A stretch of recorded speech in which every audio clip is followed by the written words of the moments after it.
Today I'm going to be showing you the best method to get one of the most overpowered weapons in the entire game super easily. But before I do that, a quick word from today's video sponsor. If you need some in-game services for Dune Awakening, check out MMO Pixel. They're efficient, they're a massive time saver if you don't want to grind. And don't forget to use code FLOPERz to get a 5% discount. Links are down below. So, let me show you how you get this awesome weapon and all the ways you can actually obtain it, including the easiest one. But to start us off, the weapon itself is the turf's best. This is a sniper rifle, which, like I said at the start, it's literally the god weapon. There is no weapon that can compete, in my opinion. I've had a bunch of these weapons, a bunch of sniper rifles, and this one just dominates and obliterates.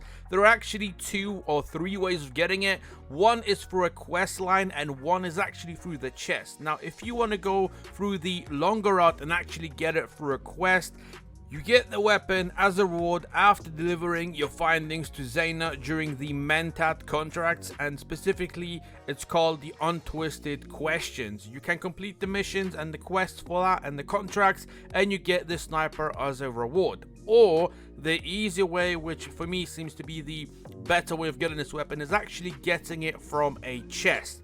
Now, the chest itself is located in one of those abandoned or crashed PvP ships, specifically in the radiation zone just in this corner. And funny enough, it actually isn't in the radiation zone, so if you feel brave and you want to challenge, you can actually go there straight off the bat. You can go on your bike, which I don't recommend, so I just wait for you to get the helicopter or the basic plane, and then you can fly to this area. You can actually go ahead and, like I said, do this at any stage of the game. The enemies here are kind of challenging because technically these are kind of like the end game enemies, so they have the most health and do the most damage. But if you're sneaky, you will be able to kill them eventually. Now, this area fortunately isn't like some of the other PvP ships where it's massive and you have to go through a massive maze of rooms.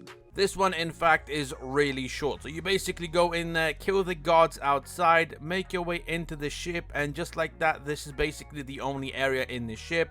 You can grab all the other chests. They do actually have some good loot, and in regards to good loot, I'm saying a high quantity of loot, which comes useful. But you're going to take out what I call the metal melter. You're going to bash through these doors, and in there, you're going to get a chest. Now, keep in mind, it is kind of RNG, but from my experience, the chances of getting a sniper rifle are actually quite high. I've shared this with a couple of friends, and they've actually got the sniper on the first try, and I only came to this place twice, and both times I did receive the sniper blueprint. So definitely go ahead and give this a shot. You do not want to miss out on this weapon. By far one of the most overpowered weapons in the game. It melts through shields. You can actually kill enemies before they deploy their shields, so it's kind of overpowered. But definitely let me know if you have this weapon, what you think about it, and if you got it through this method. And if you have any questions, be sure to comment down below, and I'll do my best to try to answer all of them and help you in any way I can. But yeah, have a phenomenal day, and I'll catch you in my next video, hopefully. Peace out.